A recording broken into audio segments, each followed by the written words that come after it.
감사의 시간입니다. 우리 아침 예배로 하나님 앞에 함께 나가겠습니다. 오늘은 사사기 9장 46절에서 57절까지의 말씀을 우리 함께 읽으시고 하나님 말씀을 나누겠습니다.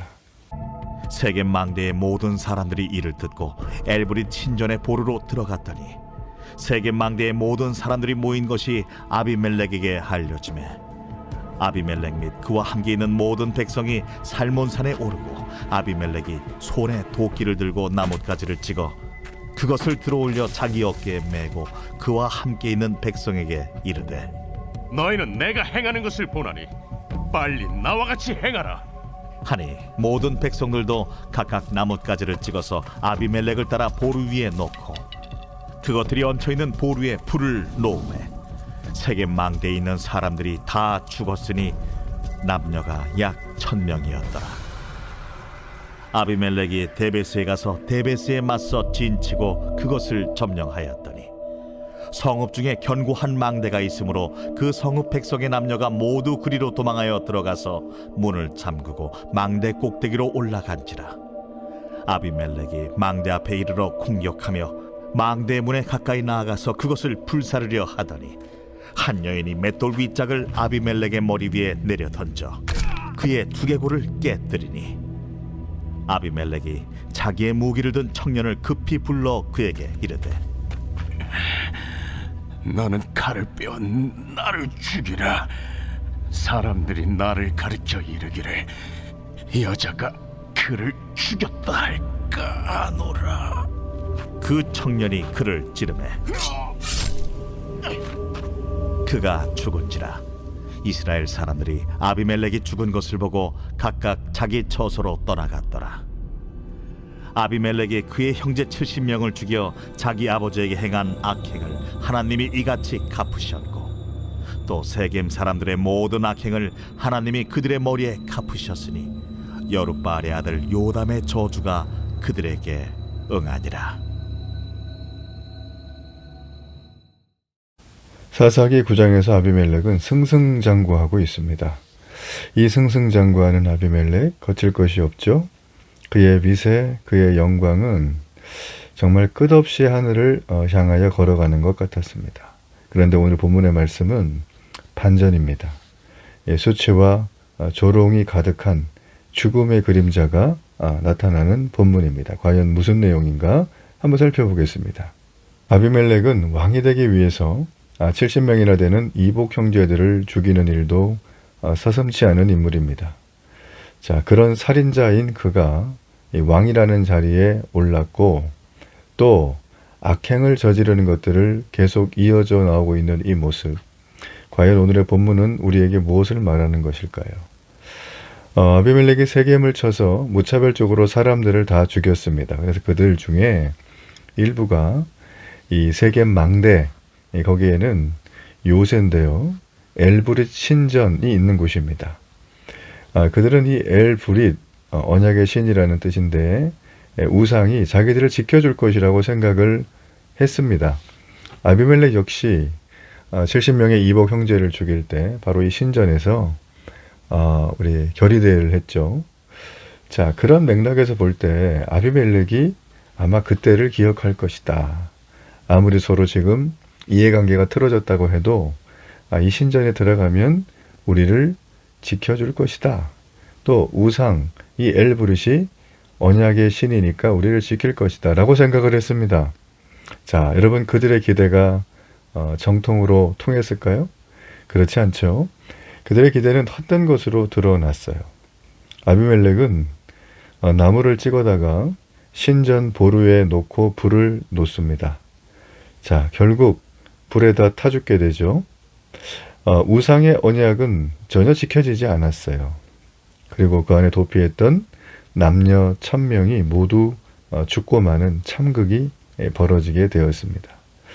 여러분, 이처럼 하나님은 기드온의 아들 70명을 무참히 죽이고 악인을 왕으로 세운 자들이 죗값을 치르게 될 것이다.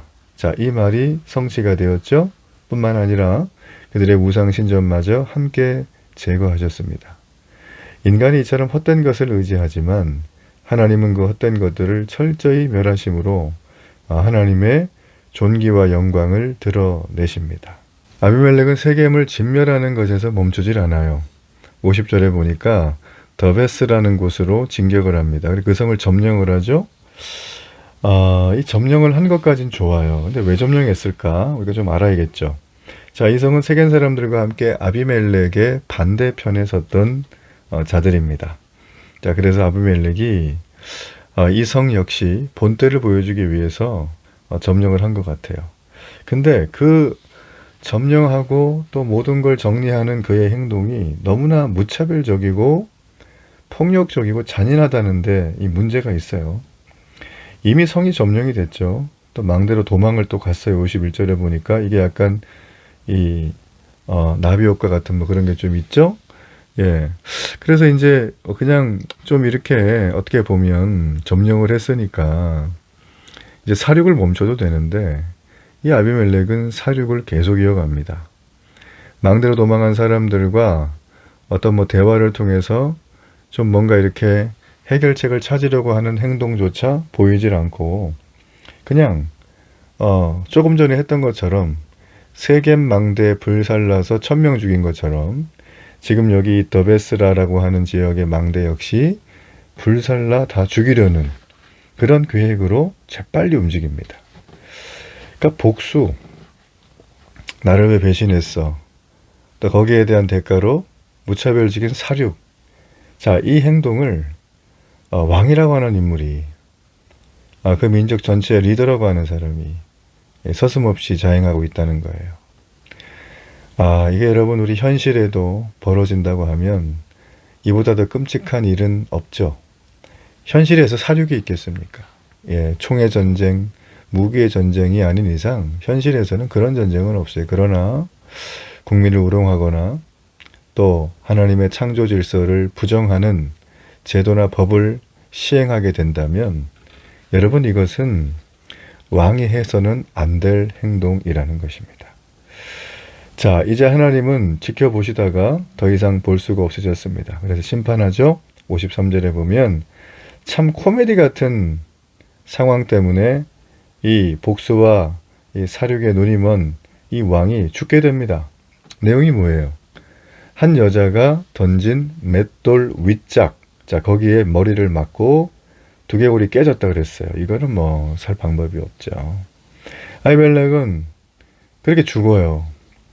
근데 이제 죽기 직전에 자기가 여인에게 죽었다는 소리는 듣기 싫다면서 자기 무기를 들고 다니는 젊은 무기든 병사에게 자기를 찔러 죽여달라고 요청을 합니다. 자, 여러분 우리가 나중에 살피게 되겠지만 이스라엘의 초대 왕이죠. 사울왕. 그도 어떤 그런 행동을 합니다. 자, 여러분 잘 보세요. 지금 이 아비멜렉은 좀 헛된 것을 의지했어요. 그 세겜의 그 사람들, 우상신전의 리더들, 그들의 어떤 힘을 빌려서 뭐 패권을 잡고 권력을 잡았는데 그가 헛된 것을 추구하고 의지하던 사람이었기 때문에 항상 어떤 일이든 좀 헛된 것에 마음이 뺏기는 거죠. 그는 헛된 것을 추구하고 살아가는 사람이었기 때문에 그는 어떻습니까? 그의 행동하는 것들이 그냥 상식적이진 않아요. 자기 눈에 좋지 않거나 자기의 말을 듣지 않거나 자기를 뒤통수 치면 그는 세상의 방식대로 아주 헛된 방법으로 그 모든 걸 정리하는 걸 볼 수가 있어요. 자, 여러분 우리가 이 땅을 살아가며 이런 헛된 인생의 가벼운 무게조차 달 수 없는 깃털 같은 삶을 살아서는 안 됩니다. 그의 마지막은 어떻게 됐죠? 아주 가치가 전혀 드러나지 않은 죽음으로 그의 인생은 마무리가 된 거예요. 참 허무합니다. 그렇죠? 일장춘몽이죠. 자, 아비멜렉이 죽자 그의 위세등등하던 권력은 마치 그 타이어에 바람 빠지듯이, 그죠? 풍선에 바람 빠지듯이 그냥 픽 하고 순식간에 빠져버립니다. 그러니까 어떻게 돼요? 군대가 다 흩어지고 자기 집에 돌아갔어요. 자, 사사기는 이 모든 것들이 이 하나님이 아비멜렉과 세겜 사람들의 악행에 보응하신 것이다. 이렇게 얘기를 합니다. 요담이 저주를 했었죠. 그러니까 아비멜렉과 세겜 사람들이 세겜 사람들에게서 나오는 불이 서로를 태워버린다.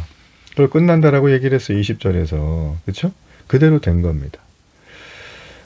여러분 얼마나 이 아비멜렉이 치밀하게 자신의 권력을 잡기 위해서 살인도 서슴없이 저지르고 그 이외의 것들은 뭐 말할 것도 없겠죠. 그렇죠? 예, 그리고 이복 동생을 다 살육을 하고 여러분 이런 모든 여러 가지 상황들이 쭉 펼쳐졌어요. 여러분 이걸 생각하면서 어떤 걸 생각을 하십니까?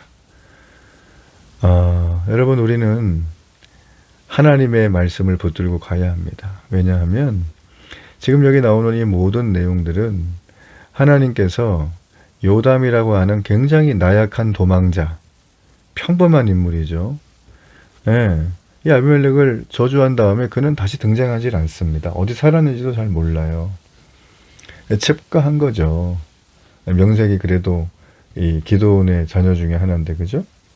그러니까 그의 삶조차 숨쉬기 힘든 삶이었어요. 누가 보면 권세와 권력이 전혀 없는 그런 자입니다. 그런데 그의 말에 따라 요담의 저주가 실현이 되는 걸 봅니다. 여러분 이거는 요담의 능력이 있어서 그런가요? 요담이 이 모든 일을 이끌어가서 그렇지 않습니다. 하나님이 하신 거예요. 여러분 이 땅에는 참 헛된 것을 추구하는 것들이 많습니다. 높은 지위를 추구하고 큰 영향력을 갖고 싶어 합니다. 내 말 한마디에 일사불란하게 움직이는 조직을 갖고 싶어 하기도 하고 이게 커져서 나라와 세계까지 휘젓고 싶은 그런 굉장히 센 캐릭터들이 많습니다. 여러분 기도해야 됩니다. 무엇을 기도해야 될까요? 그들이 아무리 큰 영향력과 지위와 권세를 가져도 하나님의 손에 붙들리지 않으면 이렇게 아비멜렉처럼 허무한 저주가 이루어지는 인생, 굉장히 헛된 인생이 될 수밖에 없다는 것을 그들이 깨달아야 된다는 거예요. 여러분 그러므로 우리는 나의 가치를 위해서 정략적인 편을 형성하거나 뭐 내일의 적이 또 오늘의 적이 되기도 하고 오늘의 적이 내일의 동지가 되기도 하고 이런 어떤 이 세상의 시류 영업하는 것들에 우리의 정신과 또 우리의 힘을 낭비하지 말고 하나님과 친밀한 관계를 맺으십시오. 세상의 그릇된 가치관에 휩쓸리지 말고 주님 안에 거하는 인생이 돼야 됩니다. 결단의 기도를 드립니다. 살아계신 하나님, 하나님은 온전히 이루시는 분입니다. 하나님의 공의로운 심판, 우리는 이것을 기억합니다. 원수가 없는 게 주께 있습니다. 주님, 그 일을 이루시기 위하여 우리를 통하여 일하시는 주님, 오늘도 순종하며 걸어가는 복된 하루가 되게 하소서. 예수님 이름으로 기도합니다. 아멘.